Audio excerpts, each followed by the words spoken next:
गीता में अर्जुन को स्वयं भगवान कह रहे हैं कि उस परमेश्वर की शरण में जा, उसके लिए उन संतों के पास जा जो तत्वदर्शी हो। इसी प्रकार हजरत मोहम्मद को उनका अल्लाह कह रहा है कि कोई और पूर्ण परमात्मा है, उसको पाने के लिए उन तत्वदर्शी संत की तलाश कर। वो प्रभु कौन है, ये जानने के लिए कृपया अवश्य सुनिए जगत गुरु तत्वदर्शी संत रामपाल जी महाराज के अमृत वचन। कर जोरूं विनती करूं,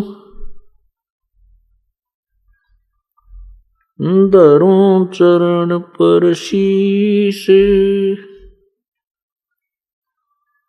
गुरु राम देवानंद जी महाराज ने दियो नाम बख्शीश। कोटि कोटि सिजदा करूं, कोटि कोटि प्रणाम। चरण कमल में राखियो, मैं बंदी जाम गुलाम। जय इब कै सतगुरु मिले, सब दुख आखूं रोए। चरणों ऊपर शीश रखूं, कहूं जो कहनी होए। कबीर गुरु जी मिलेंगे, पूछेंगे कुशलात। आद अंत की सब कहूं, अपने दिल की बात। गुरु जी तुम ना बोलियो, चाहे लाख लोग मिल जाएं। हमसे तुमको बहुत हैं, तुमसे हमको नहीं। तुमरे विसारे क्या बने, मैं किसकी शरण में जाऊं। शिव वृंच मुनि नारदा, इनके हृदय बिना समाऊं।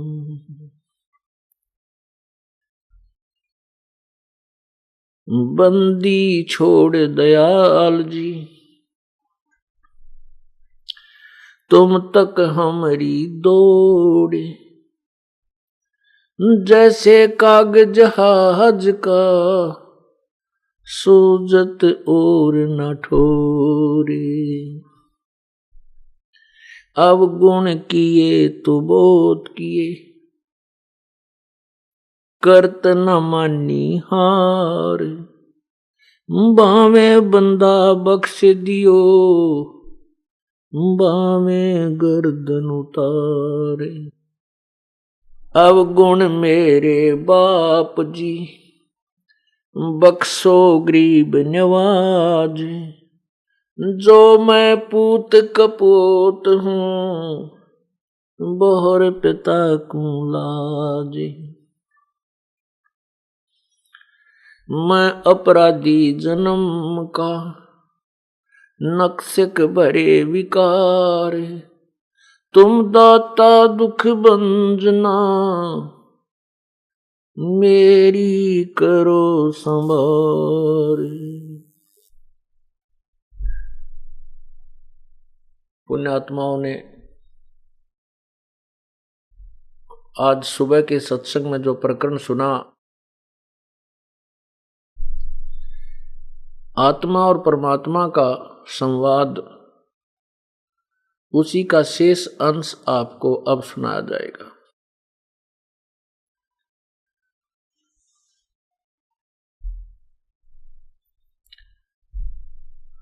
परमेश्वर अपनी पुण्यात्माओं को अपना रहस्य बताने के लिए भ्रमते भटकते रहते हैं। जैसा कि आपने सुना था, प्रभु ने कहा है,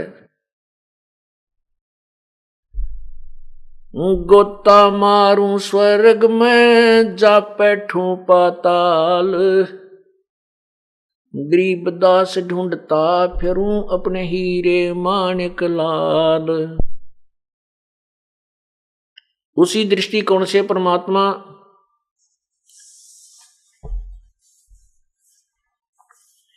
अपनी प्यारी आत्मा धर्मदास जी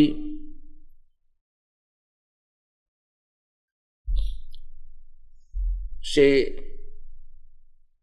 वृंदावन में मिले, मथुरा में।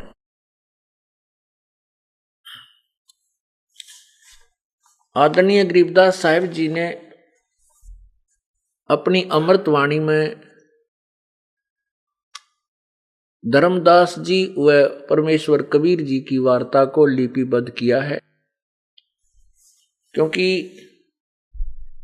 कबीर परमेश्वर ने अपनी प्यारी आत्मा आदरणीय गरीबदास साहिब जी का ज्ञान योग खोल दिया था।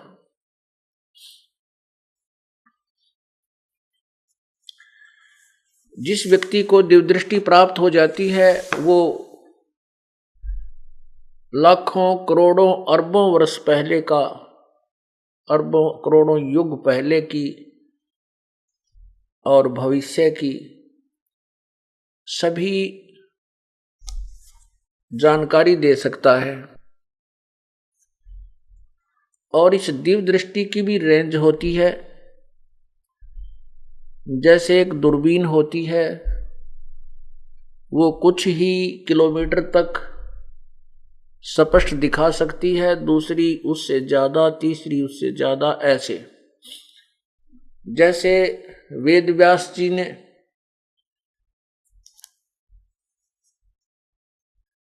द्वापर के अंत में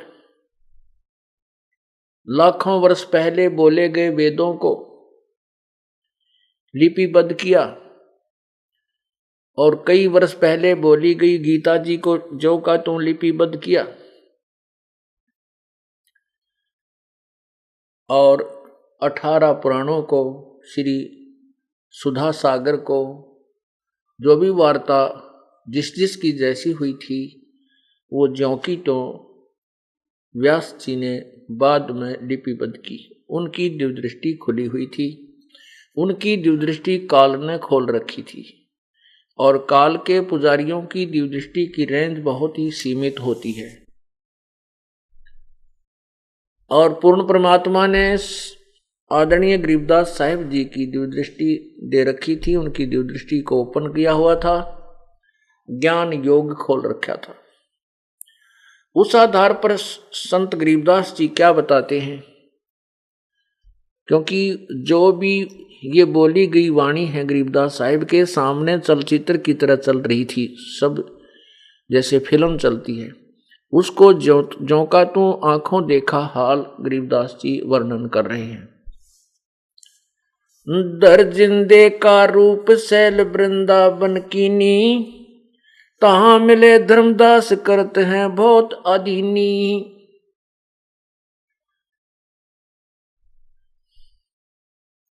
बहुरंगी वरियाम कामनी कामी सोई, दर सतगुरु का रूप धनी उतरे हैं लोई।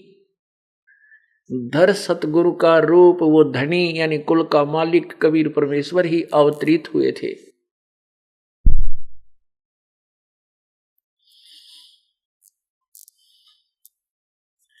परम उजागर ज्ञान ध्यान बहुरंगी बाना, तहां मिले धर्मदास आचार विचार दीवाना।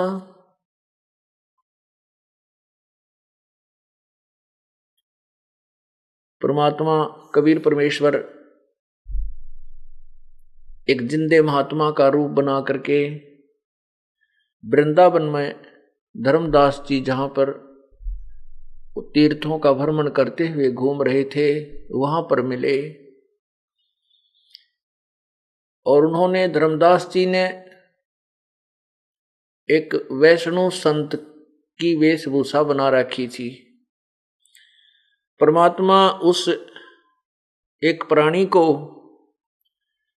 अपनी शरण में लेने के लिए, अपना ज्ञान उसके हृदय में जमाने के लिए स्वयं तो एक दास और भक्त की भूमिका करते हैं और उस एक छोटे से प्राणी को स्वामी जी कहते हैं।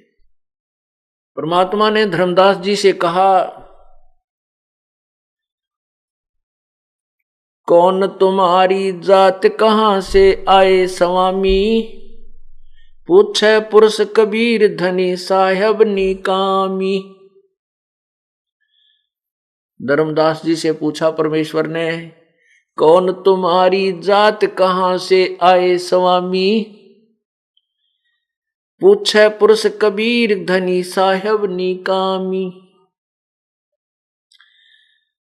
धर्मदास जी बोलते हैं, हम वैष्णव बैरागी धर्म में रहा सदा रहाई, सुधर न बैठे संग कल्प ऐसी मन माही। धर्मदास जी क्या कहते हैं, हम वैष्णव बैरागी और धर्म में रहा सदाई। मैं वैष्णव बैरागी संत हूं और सदा धर्म में, धार्मिक क्रियाओं में संलग्न रहता हूं। और फिर क्या बोलते हैं आगे धर्मदास, सुन जिंदा मम ज्ञान को अधिक आचार विचार, अमरी करनी जो करे वो उतरे भव जल पार। देख धर्मदास कहता है, ए जिंदा महात्मा, हम जो क्रिया बतावा ना, जो हम भक्ति विधि बतावें, जो कोई कर ले उसका बेड़ा पार हो जाएगा। पुण्यात्माओं, इन श्रद्धालुओं को जिस भी संत ने जो घुट्टी प्यार रखी है उसी को फाइनल मानकर किसी की नहीं सुनते, और उसी आधार से धर्मदास जी अपनी क्रियाओं को अति उत्तम मानकर और क्या कह रहा है, सुन जिंदा मम ज्ञान को अधिक आचार विचार, अमरी करनी जो करे वो उतरे भव जल पार। परमात्मा कहने लगे, बोले धनी कबीर सुनो वैष्णो बैरागी, कौन तुम्हारा नाम गाम कहिए बड़भागी, कौन कौम कुल जात कहाँ को गमन किया है, कौन तुम्हारी रेस किन्हें तुम नाम दिया है, कौन तुम्हारा ज्ञान ध्यान सुमरण है भाई, और कौन पुरुष की सेव कहाँ समाधि लाई, को गुफा को आसन को गुफा के भर मत रहो सदाई, सालग सेवन कीन बहुत अति भार उठाई, जोड़ी झंडा दीप धूप अधिक आचारी, बोले धनी कबीर भेद कहियो ब्रह्मचारी। क्या पूछे परमात्मा के, हे स्वामी जी आप कहाँ से आए हो, हे वैष्णव बैरागी, हे साधु, तुम्हारा क्या नाम है, कौन सा तुम्हारा गांव है, और कहाँ को तेरा प्रस्थान है, और कौन तुम्हारा गुरु है, किसने तुम्हें नाम दिया है, और कौन तुम्हारा ज्ञान है, कौन तुम्हारा भगवान है, कहाँ समाधि लगाते हो और किसका सुमरण करते हो, किस भगवान की तुम सेवा पूजा करते हो, कहीं कोई आपका आसन आश्रम है या गुफा में रहते हो या रमते राम हो, घूमते फिरते रहते हो। आपने तो जोड़ी झंडा डंडा यो बहुत, और ये मूर्ति पत्थर की निरा बाहर उठा रखा है। मुझे कृपा करके हे ब्रह्मचारी अर्थात हे महात्मा जी, मुझे पूर्ण भेद बताइए। जोड़ी झंडा धूप दीप बहुत तुम अधिक आचारी, बोले धनी कबीर भेद कहियो ब्रह्मचारी,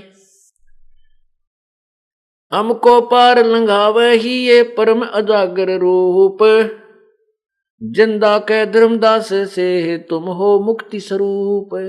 परमात्मा अब उसका खूब हवा भरे हैं धर्मदास के, उसको सराह रहे हैं कि हमको पार लंघावही, हमको पार करियो हे परम उजागर रूप, अर्थात हे ज्ञानी पुरुष, तुम तो पूर्ण रूप से मुक्ति का मार्ग जानने वाले लगते हो, इसलिए मुझे भी मार्ग बताइए। अब धर्मदास बोलता है, वैश्य कुली कुल जात सुदर की न बात सुनी जय, बांधोगढ़ है नाम, बांधोगढ़ है गाम नाम धर्मदास कही जय, वैश्य कुली कुल जात सुदर की न बात सुनी जय। धर्मदास जी कहने लगे, बांधोगढ़ है गाम नाम धर्मदास कही जय, वैसे कुली कुल जात सुदर नहीं बात सुनी जय, सुदर की नहीं बात सुनी जय। मैं जो है बांधोगढ़ का रहने वाला हूं, बांधोगढ़ मेरा गांव है और धर्मदास मेरा नाम है। वैश्य कुल अर्थात वैश्य वर्ण में मेरा जन्म है और हम शूद्र छोटी जाति वाले से बात नहीं करते होते।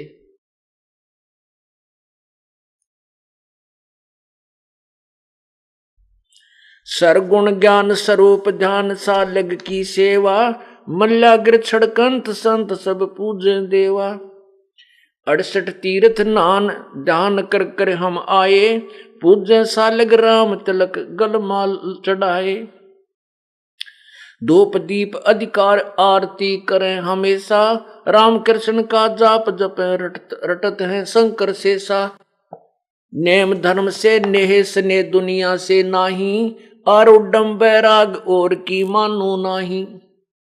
कति पक्का हो रहा था, यूं कहता कि राम कृष्ण का जाप रटे हम शंकर शेषा, नेम धर्म से ने स्नेह दुनिया से नाही। और मैंने जो ज्ञान प्राप्त करके जो वैराग धारण किया है ये मेरा आरूढ़ है, मैं इसके ऊपर पूर्ण रूप से दृढ़ हूं और की मैं मानू को न। सुन जिंदे मम धर्म को विष्णु रूप हमार, 68 तीर्थ हम किए चिन्हा सिरजनहार। 68 तीर्थ कर लिए और मैंने तो भगवान पा लिया।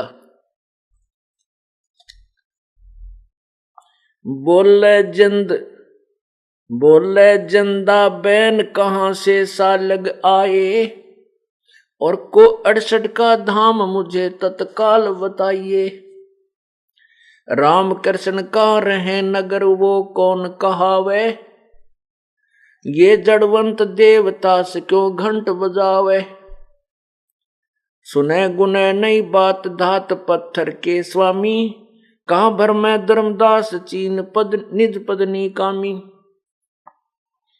बोलत घटकट पूर्ण ब्रह्म धर्म आदुनी जाण्या, और चिदानंद को चीन डार ये पत्थर पाषाणा, राम कृष्ण को टो गए ये धनी एक का एक, जिंद कहे धर्मदास से बुझो ज्ञान विवेक।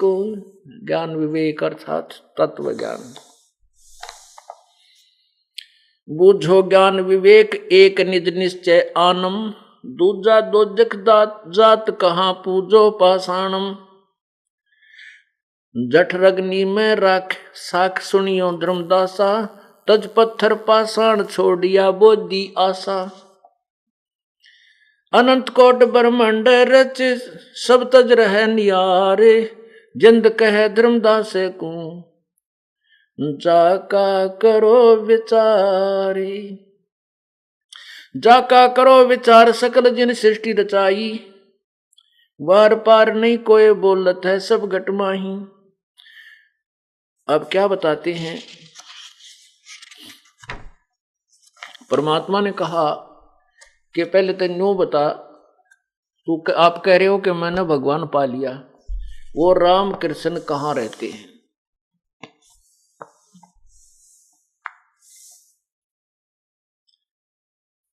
वो कहेगा कि वो स्वर्ग में रहते हैं, तो परमात्मा ने उसने कहा कि वो स्वर्ग में रहते हैं। परमात्मा ने कहा कि गीता जी अध्याय नंबर 8 के मंत्र 16 में लिखा है कि ब्रह्मलोक पर्यंत ये सभी लोक नाशवान हैं, पुनर्वर्ती में है, वहां गए हुए भी प्राणी जन्म मृत्यु को आते हैं।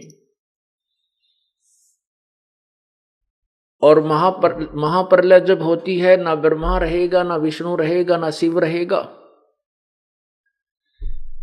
परमात्मा ने बताया कि 7 जैसे ब्रह्मा जी की आयु है 1000 चतुर्युग का दिन, 1000 चतुर्युग की रात्रि, 30 दिन रात का महीना, 12 महीने का वर्ष और 100 वर्ष की आयु। ब्रह्मा जी 50 वर्ष के हो चुके हैं, 51वां वर्ष चल रहा है, ब्रह्मा जी की मृत्यु होगी। 7 ब्रह्मा की मृत्यु के उपरांत 1 विष्णु की मृत्यु होगी और 7 विष्णु की मृत्यु के उपरांत 1 शंकर की मृत्यु होगी।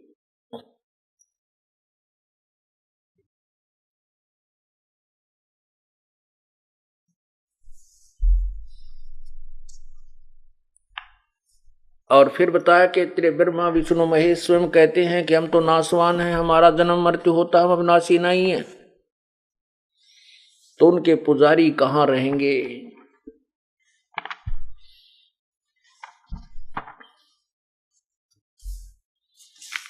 एक झलक दिखाते हैं श्रीमद् देवी भागवत, बाकी बाद में आपको पूर्ण समझाएंगे। ये देखिएगा श्रीमद् देवी भागवत,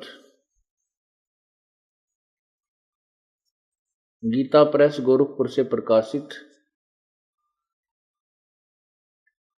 अनुवाद करता है, इसके संपादक हैं हनुमान प्रसाद पोदार चिमनलाल गोस्वामी। ये है 3रा स्कंद और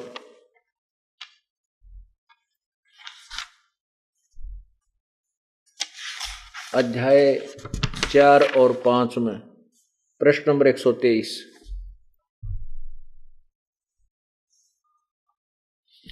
इसमें विष्णु जी स्वयं कह रहे हैं और शंकर जी भी बोल रहे हैं साथ में। विष्णु भगवान कह रहे हैं तुम शुद्ध स्वरूपा हो, यह संसार तुम ही से उद्भासित हो रहा है। मैं ब्रह्मा और शंकर हम सभी तुम्हारी कृपा से विद्यमान हैं। हमारा आविर्भाव और तिरोभाव, आविर्भाव माने जन्म, तिरोभाव माने मृत्यु हुआ करता है। केवल तुम ही नित्य हो, यानी अविनाशी हो, जगत जननी हो, प्रकृति और सनातनी देवी हो। शंकर भगवान बोले, देवी यदि महाभाग विष्णु तुम ही से प्रकट हुए हैं तो उनके बाद उत्पन्न होने वाले ब्रह्मा भी तुम्हारे ही बालक हुए।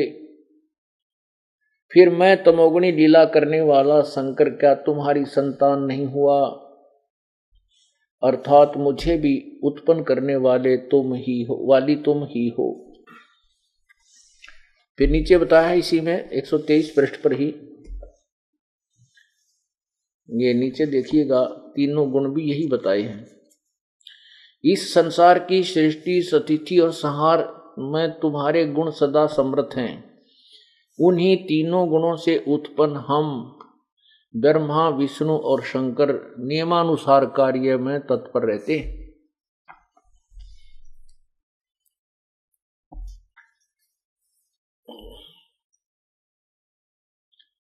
परमात्मा ने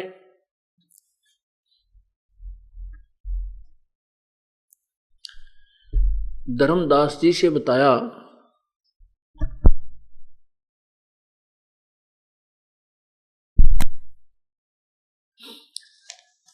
कि जिन भगवानों की तुम पूजा करते हो वो स्वयं नाशवान है, उनकी जन्म मृत्यु होती है, वे स्वयं स्वीकार करते हैं। तो तुम्हारा कहां ठिकाना होगा? फिर ये घुमा फिरा कर ये कहते हैं भगवान तो निराकार है। वो कौन है? वो तो ब्रह्म है। बस अंतिम दौड़ इनकी ब्रह्म तक है और वो ब्रह्म लोक में रहता है।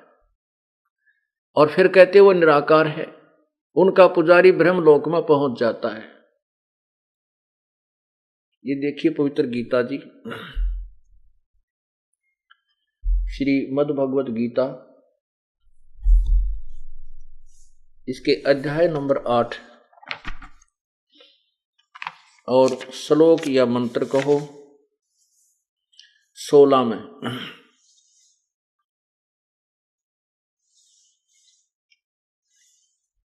हे अर्जुन, ब्रह्मलोक पर्यंत यानी ब्रह्मलोक तक सब लोक पुनरावर्ती में हैं, पुनरावर्ती हैं, परंतु हे कुंती पुत्र, मुझको प्राप्त होकर पुनर्जन्म नहीं होता।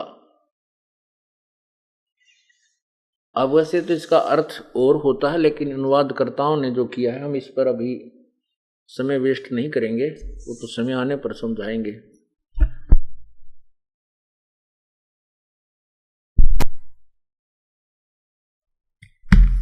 ये ब्रह्मलोक क्या है ये देखिएगा। ये एक ब्रह्मांड है,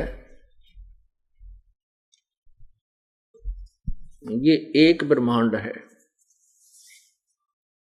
ये एक ब्रह्मांड है, एक ब्रह्मांड का लघु चित्र, ये एक ब्रह्मांड है।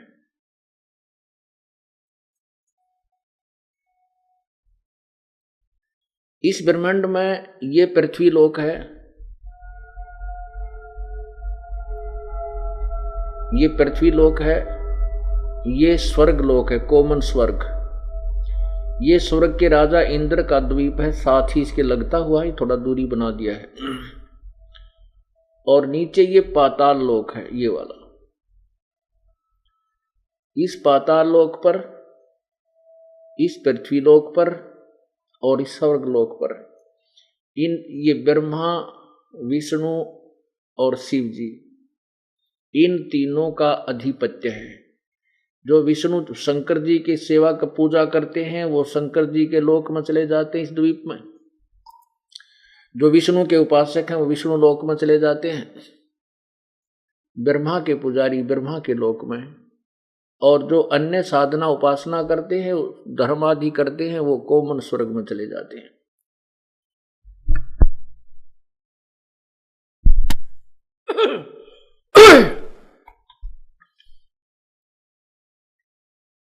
और अब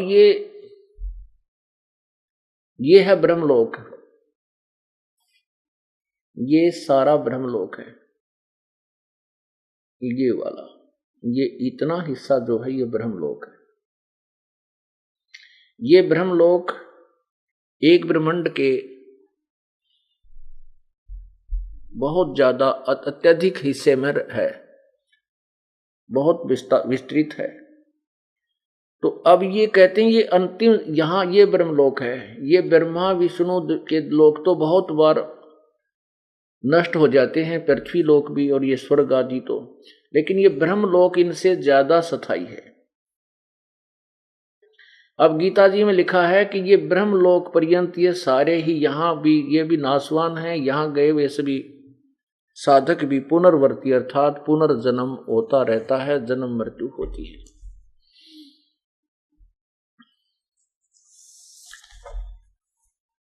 परमात्मा ने उन्हें बताया, धर्मदास को बताया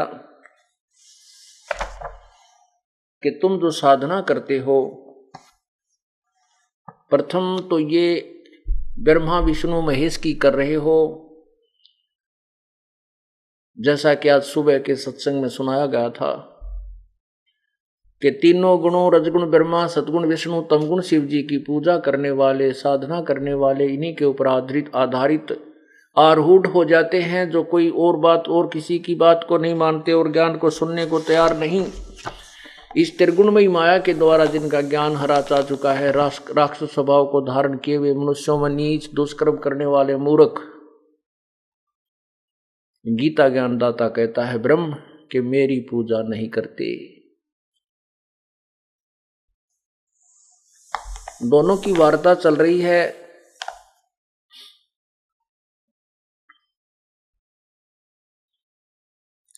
परमात्मा कह रहे हैं कि बोले जिंदा बैन सुनो, कहां से सालिग आए और को 68 का धाम मुझे तत्काल बताइए।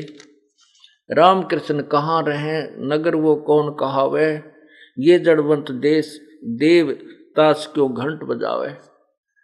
अब धर्मदास जी ने जो भगवान विष्णु की मूर्ति पूजा जब की, छोटी छोटी घंटियां ले रखी, उन बजा उसके सामने श्री विष्णु स्तोत्र करते समय कहते इन पत्थर के देवता आगे क्यों घंटी बजाओ, ये ना सुने, इनका कान ना आंख ना है, और क्यों मूर्ख बन रहा है तू। राम कृष्ण कहाँ रहे, नगर वो कौन कहावे, ये जड़वंत देवता से क्यों घंट बजावे। सुने गुने नहीं बात धात पत्थर के स्वामी, कहाँ भर में धर्मदास निज चिन्हो निज पदनी कामी। कि ये पत्थर के देवता इनका आगे क्यों घंटी बजाता है, ये धातु या पत्थर के बने हुए ये तेरे स्वामी तेरे भगवान ये नहीं सुनते कुछ भी, और कहाँ भ्रम रहा है धर्मदास। उस परम पिता उस यथार्थ मार्ग को सुन। राम कृष्ण कोटो गए ये धनी एक का एक, जिंद कहे धर्मदास से बुझो ज्ञान विवेक। मुझसे तत्व ज्ञान सुन। ये रामकृष्ण तक करोड़ों मर लिए, वो पूर्ण परमात्मा यानी अपना ही डबल रोल करते हुए प्रभु कह रहे हैं वो एक का एक, वो ज्यों का त्यों है।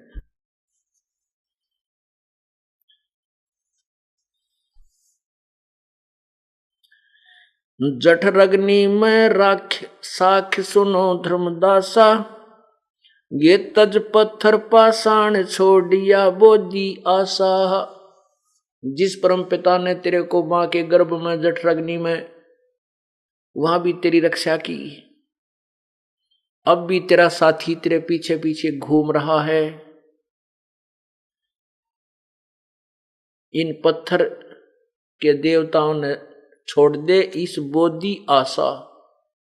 ये जो आप आशा लगाए हुए हो, आपकी जो चाह है स्वर्ग तक जाने की, ब्रह्मा विष्णु महेश की पूजा करके उनके लोक में चले जाने की, ये कमजोर चाह वो बोधी आशा छोड़ दे, त्याग दे। बोले धर्मदास सुनो जिंदे मम बाणी, कौन तुम्हारी जात कहां से आए प्राणी। ओए होए, देखो हम कितने तुच्छ हैं। परमात्मा तो उस जीव को स्वामी कह रहा है, और वो नकली स्वामी बनकर ज्ञान ध्यान एक अन्य का कोनी, ना ज्ञान ना कोई भक्ति, और वो उस परमात्मा को कहता है ए जीव तू कहां से आया और तेरी कौन जाति है। ये अचरज की बात कही ते मोसे लीला, नामा के पिया दूध पत्थर से करी करीला। नरसीला नित नाच पत्थर के आगे रहते, और जाकी हुंडी झाल सावल जो सा कहते। पत्थर से रह दास दूध जिन बेग पिलाया, सुन जिंदे जगदीश कहाँ तुम ज्ञान सुनाया। परमेश्वर परवान पत्थर ना कहिए जिंदा, नामा की छान छिवाई दई देखो सरसंदा। सिरगुण सेवा सारे है निर्गुण से नहीं ने, सुन जिंदा जगदीश से तू हमको हमें शिक्षा क्या दे। अब क्या गुट्टी प्या रखी थी धर्मदास जी को उस रूपदास अज्ञानी ने। उसने ये कहानी सुना रखी थी कि नामदेव जी महाराष्ट्र के अंदर बड़े अच्छे संत हुए हैं। नामदेव जी के पिता और माता विठल भगवान के पुजारी थे। और विठल भगवान को विष्णु का अवतार मानते हैं। नामदेव जी 8-10 वर्ष के बालक थे। माता पिता को किसी कामवश किसी रिश्तेदारी में जाना पड़ा। जाते समय अपने पुत्र नामदेव को घर पर छोड़ के चले गए और कहा, बेटा विठल भगवान को दूध पिलाकर, दूध का भोग लगाकर पीछे आहार करना। नामदेव जी ने कहा, ठीक है माता पिताजी, आप जाइए और मैं आपके बाद में पूरी पूजा करूंगा, पूरी सेवा करूंगा। जाते समय भी 2-3 बार कहा, कहीं बच्चा भूल ना जावे, ठाकुर जी को भोग ना लगे। जाते समय भी कहा, रे बेटा ध्यान सुन ले, कहीं ठाकुर जी को भोग ना लगावे। और बच्चे को माता पिता धमका भी देते हैं, करड़ा सख्ती से भी पेश आते हैं। कहा, बेटा देख ले, कहीं भगवान को भोग ना लगे तो ठीक नहीं रहेगी, परमात्मा रुष्ट हो जाएगा अपने से, बहुत आपत्तियां आ जाएंगी। नामदेव जी को और दृढ़ चिंता बन गई, अधिक चिंता बन गई कि माता पिता ने कहा है तो भोग अवश्य लगाऊंगा। तो माता पिता तो क्या करते थे, जैसे पत्थर की मूर्ति रखी हुई थी, दूध का नहा धो के दूध का कटोरा भर के भगवान की मूर्ति के सामने रख देते थे, आगे पर्दा लगा देते थे और कुछ देर के बाद उसको उठा करके शेष दूध में मिला लेते थे और फिर स्वयं उस भगवान के लगे हुए भोग को ग्रहण करते थे। नामदेव जी बच्चा था, उसने कभी ऐसी क्रिया की नहीं थी, ना उसको मालूम था। नामदेव जी ने को पता ये सुना, माता पिता से पता लगा, उन्होंने आदेश दिया कि भगवान को भोग लगाना है, दूध पिला के पीछे तूने भोजन खाना है। तो लड़के ने सुबह स्नान करके और विठल भगवान की मूर्ति के सामने कटोरा दूध का भर के रख दिया और कहा, हे भगवान भोग लगाओ, हे भगवान दूध पीवो। अब वो पत्थर कहाँ दूध पीवा था। अब बच्चे ने सोची, कोई माता पिता गुस्से होंगे और भगवान दूध पी नहीं रहा। हे परमात्मा, मैं बालक हूं, आपका बच्चा हूं, मुझे पूरी क्रिया का पता नहीं, आप कैसे दूध पीते हो, मेरे माता पिता मुझसे नाराज होंगे। हे भगवान, मुझ बालक से कोई गलती हो गई हो तो माफ करो प्रभु, आप दूध पान करो। अब वो दूध नहीं पिया, बच्चे ने भी आहार नहीं किया।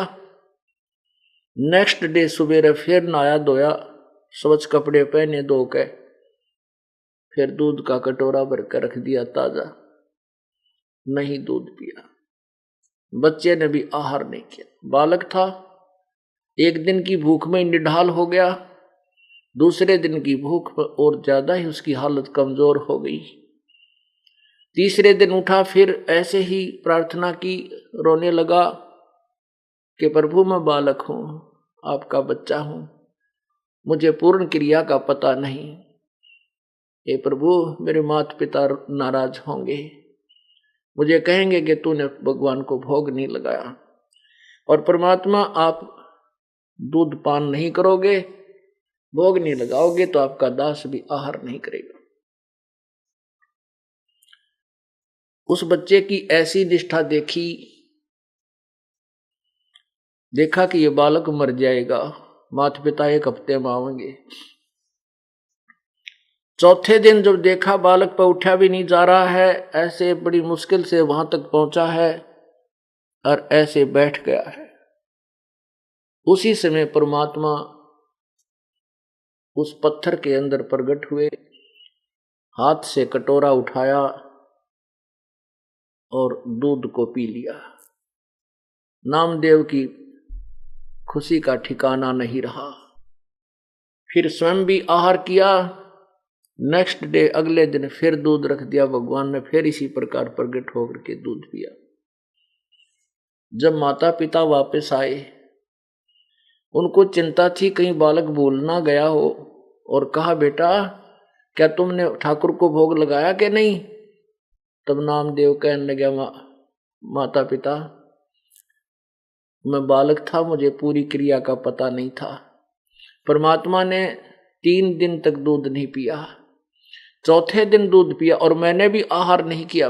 मैं भी मरने को हो गया था, मेरे भी श्वास प्राण निकलने वाले थे। तो मैंने अर्ज की, प्रभु मैं बालक हूं, मुझे ज्ञान नहीं। तो भगवान ने दूध पी लिया। अब वो माता पिता उस बालक के मुंह की तरफ देख रहे हैं, ये क्या कह रहा है। माता पिता को ऐसा लगा कि ये झूठ बोला है, और इसने ना दूध पिया, यो खेलता रहा कितना बालकों में, और इसने सारा काम बिगाड़ दिया।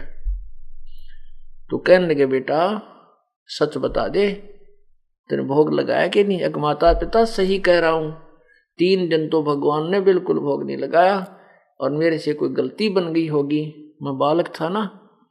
चौथे दिन भगवान ने फिर दूध पिया, हाथ में कटोरा उठा के।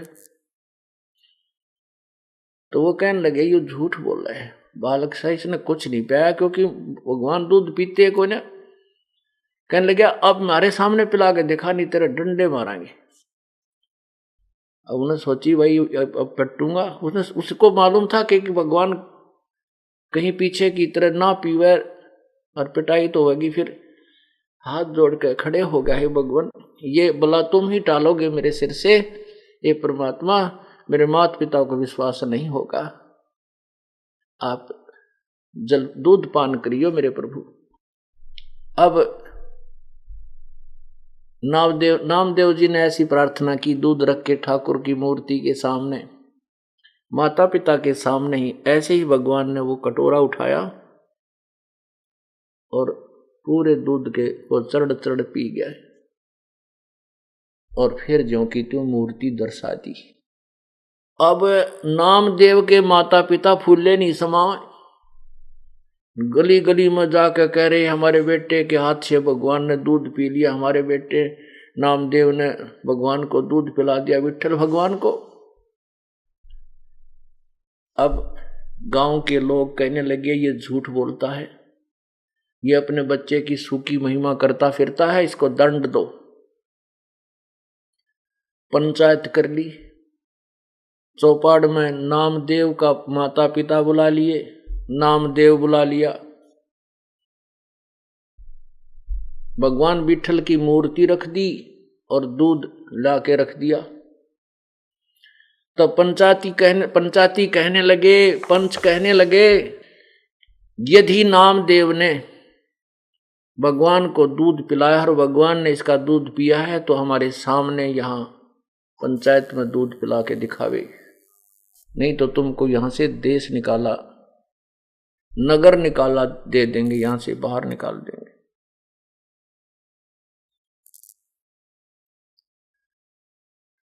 नामदेव जी ने फिर प्रार्थना की। उसी प्रकार सभी पंचायत के सामने, पूरी नगरी के सामने उस पत्थर से प्रकट हुए प्रभु और दूध पी लिया।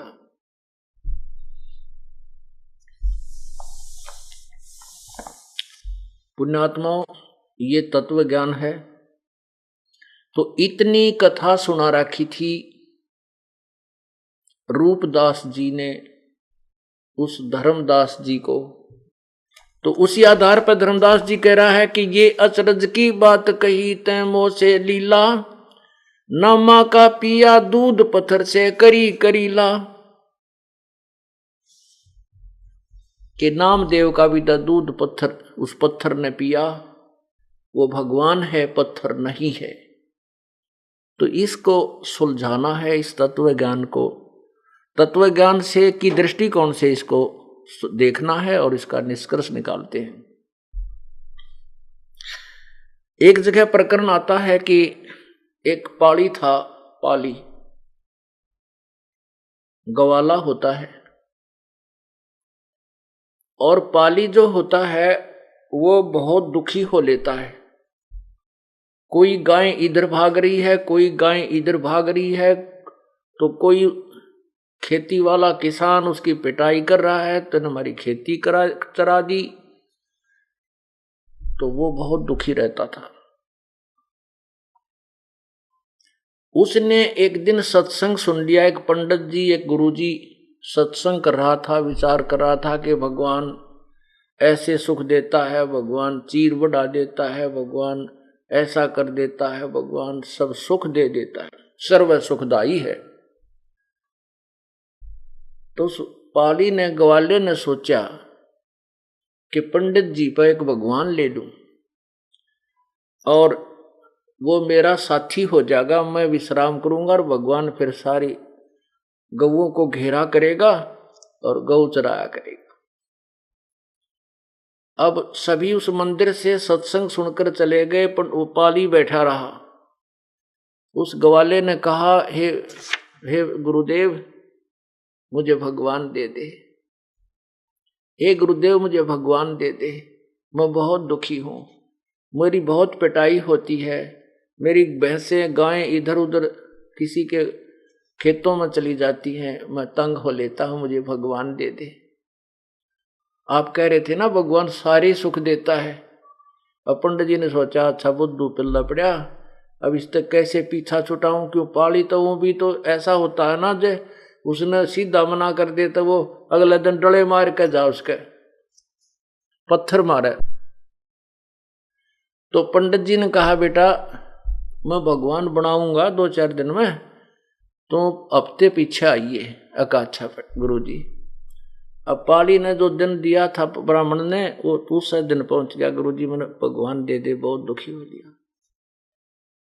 उस पंडित जी ने क्या कराया, एक भैंस का सींग टूटा पड़ा था, उसके ऊपर लाल कपड़े बांध के लपेट कर, धागा लाल लपेट के और रख रखा, नारियल सा बांध गए और कहा, पाली ले बेटा ले जा, पर एक काम करिए, इस भगवान को डेली भोग लगाना है, पहले इसको खाना खिला के पीछे खाना है,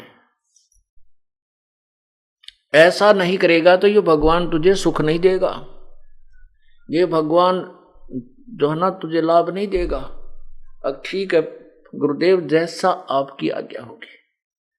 अब पाली ने वहीं अपने एक जहां पशु बंधा करते उसके उसी पशुओं के जो स्थान था, उसी में एक अलमारी थी बगैर खिड़की की, उसको साफ किया और साफ करके लीप लाप के वहां भगवान धर दिया, वो पंडित जी का दिया भैंस का सींग। अब उसको जो आहार मिलता था खाने के लिए, उस पाली को उस आहार को लेकर के उस भैंस के सींग के पास रख लिया और कहने लगा, हे भगवान भोजन खा लो, हे भगवान भोजन पा लो। ये वो भगवान की था तो मूर्ख बना रखा था, उसको नहीं खाया, दूध रोटी नहीं खाई, वो आहार नहीं किया। तो उस बालक ने भी, पाली ने भी नहीं किया। सोचा भाई मेरे से कोई त्रुटि होगी। अगले दिन फिर नहा धोकर नेक्स्ट डे फिर रख दिया, वो उस दिन भी ना खाया, ना सुबह ना शाम, तो उस पाली ने भी नहीं खाया। ऐसे ही चौथे दिन जब पाली कति निढाल हो गया कि आज भगवान आप नहीं खाओगे तो ये दास भी नहीं खाएगा, बेशक मौत हो जा, आप मेरे साथ नहीं होगे तो मेरे को तो सारी उम्र का दुख होगा, ये भैंसे चरानी गाय चरानी ये सूत में आती नहीं, मेरा इससे अच्छे मौत हो जाए वो बढ़िया। अब पूर्ण परमात्मा है हमारे साथी, पुण्यात्मा ये है वो तत्व ज्ञान जो अब आपके हृदय में उतर जाएगा। मैं रोवत हूं सृष्टि को, ये सृष्टि रोवे मोहे, गरीबदास इस वियोग को समझ न सकता कोई।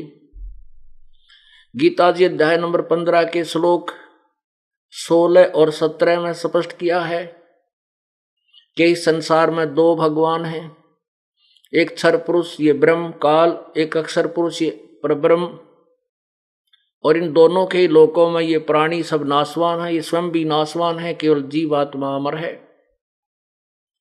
17वें श्लोक में कहा है कि उत्तम पुरुष है तू अन्य परमात्मा इति उदाहरते। उत्तम पुरुष यानी वास्तव में पुरुषोत्तम कोई उत्तम भगवान तो इन दोनों से भी न्यारा है, जिसको परमात्मा कहा जाता है। और यह लोकत्रयम् अविश्य विभर्ति अव्यय ईश्वर है, जो तीनों लोकों में प्रवेश करके सबका धारण पोषण करता है, सबके किए कर्म का फल भी वही देता है, और निमित्त किसी जो जिसका पुजारी है निमित्त उसी को बना देता है। ये कबीर परमात्मा भगवान भक्ति की आस्था प्राणी में बनाए रखने के लिए जो भी जिस भी रूप में किसी देव को पूज रहा है, वो वर्तमान की पूजा तो उसकी एक अन्य की नहीं, एक नए पैसे की नहीं होती, लेकिन उसके पूर्व जन्म के जो पुण्य और भक्ति जो कभी परमात्मा के चरणों में उसने की हुई है, उसी के आधार से वो परमात्मा उस प्यारी आत्मा के प्राणों की रक्षा करने के लिए स्वयं ही कबीर देव प्रकट होते हैं। और वो जिसकी पूजा कर रहा है वो सोचता है कि मेरी मदद आज मेरे इसी भगवान ने की है, लेकिन ऐसा नहीं है। तो ये जो पाली था ये पूर्व जन्म का ग्वाला था, पूर्व जन्म का कोई पुण्यकर्मी प्रभु का कबीर परमेश्वर का बच्चा था। अब वो शास्त्र विरुद्ध साधना उस अनाड़ी पंडित ने गुरु ने पकड़ा दी, और उस बच्चे की जान जाने को हुई तो परमात्मा स्वयं प्रकट हुए और सामने बैठ कर दूध पी करके अंतर्ध्यान हो गए। खाना खाया, अंतर्ध्यान नहीं हुए, खाना खाया और बोले बच्चा बोल के बात है मैं बहुत बड़ा हो गया हूं। वो भैंस का सींग था वो खत्म कर दिया परमात्मा ने, अंतर्ध्यान कर दिया, और स्वयं साकार रूप जो भी उनका स्वरूप है एक व्यक्ति रूप में प्रकट होकर वो खाना खाया और बच्चे को खिला दिया। और कहने लगे भगवान बोल बच्चा अब क्या काम है तेरा, कि भगवान मेरे साथ हो ले और बहुत दुखी होता हूं मैं, और मेरे पशुओं को घेरना तू। अच्छा बेटा कोई बात नहीं चल।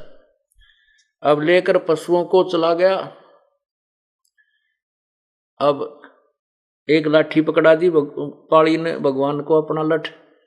अब कोई भी गाय भैंस इधर उधर जाती है किसी की खेती में तो परमात्मा एक सेकंड में उसके आगे खड़ा लठ लिए खड़ा दिखता है, उधर कोई जाती है तो वहां खड़ा दिखता है।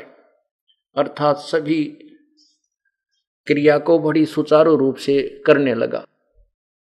अब उस पाड़ी ने देखा भाई भगवान के तो चाड़ा है, ये तो बहुत कमाल कर दिया इसने तो। और पाड़ी लेट गया वृक्ष के नीचे चद्दर बिछा के, अकेले भाई मौज कर दी, भगवान जिसा सुना था उसा ही पाया। अब उसने सोची चल गुरुजी की जो है धन्यवाद करके आता हूं। अब वो मंदिर की तरफ चला और ब्राह्मण ने देख लिया, ब्राह्मण ने कहा गया पाड़ी। उसने सोचा कि आज यू तेरे डले मारेगा, क्योंकि वो तो भका रखा था। तो पंडित जी ने सोचे आज यू तेरे साथ झगड़ा करेगा, और इसने वह खोल के देख लिया होगा, क्योंकि उसको मना कर दिया था कि इसको खोल के नहीं देखना। तो पंडित जी अपना करड़ा हाथ दिल करे बैठा था, कह देखिए कहेगा दो गाल देकर चला जाएगा और क्या करेगा ये। जब चरणों में प्रणाम किया और कहा हे गुरुजी भगवान जो है ना, भगवान ने 3 दिन रोटी नहीं खाई और मैंने भी नहीं खाई, और चौथे दिन तो मेरे प्राण निकलने को हो गए। पता नहीं मेरे से क्या गलती बनी, पता नहीं क्या मुझे भगवान को भोग नहीं लगाना आया। चौथे दिन भगवान प्रकट हो गए, बड़े हो गए वो तो पूरे आदमी के मनुष्य जितने। वो पंडित जी देखे उसके मुंह का, नहीं यो आज भांग पी कर तो नहीं आया है, क्या बोल रहा है। और भगवान ना सही पूरा सही काम कर रहे हैं, पूरा सुख दे दिया मेरे तथा। सारे पशुओं को घेर लेता है। मैं थोड़ी देर देखा कि कहीं ये गड़बड़ तो नहीं कर देगा पिटाई वो मेरी, तो भगवान तो बहुत ही अच्छी तरह पशुओं को घेरता है। अब पंडित जी ने सोची भाई वो बालक है, झूठ भी ना बोलता, इसकी बात कुछ ऐसी लग रही है, भोली भाली, झूठ तो नहीं बोल रहा। कहने के बच्चा वो भगवान कहाँ है कि चाल दिखाऊं? खेत में, वहां देख, वो वहां मेरे पशुओं को घेर रहा है। अब चल मुझे दिखा। वहां जाकर देखा, पंडित जी ने तो लठ लठ दिखा, भगवान ना दिखाई दे, क्योंकि निर्भाग आदमी को थोड़ा दिखा। अगर वो तो बकाया कर था, मंदिर में बैठ कर दुनिया को ठग रहा था, तो उसने तो वो लठ लठ दिखा, लाठी लाठी, भगवान दिखाई नहीं दे रहा। तो पंडित जी कहता है कि कहाँ है बेटा भगवान? कि वो दिखता नहीं, वो सामने लाठी लिए खड़ा, वो कभी लाठी इधर जाती दिखा, कभी लाठी इधर आती दिखा। पंडित जी का पसीने आ गए। यूं तो भाई कोई प्रेत परात दिखा है, कोई जंद सिद्ध कर ली हो गया इसका। तो कहने लगे बेटा मुझे तो दिखाई नहीं देता। अगर नहीं दिखता, देख यूं खड़ा, उड़ जाकर वो तो ब्राह्मण पाड़ी तो भगवान की बाह पकड़ रहा, यूं रहा भगवान, और उसने दिखा को नहीं। उसको लाठी लाठी दिखा, डंडा लिए भगवान खड़े थे। तब उस पाली ने कहा परमात्मा मेरे गुरुदेव को भी दर्शन दे दो। हैं? तो फिर उस अनाड़ी को भी दर्शन दिए। तब परमात्मा ने उस पांडे को कहा कि नालायक, क्यों दुनिया को गुमराह करता है तू, अपने कर्म बना ले। उस दिन के बाद उस पांडे ने भी बकवाद करनी छोड़ दी और प्रभु ने उसको उपदेश दिया, उसका कल्याण करवाया।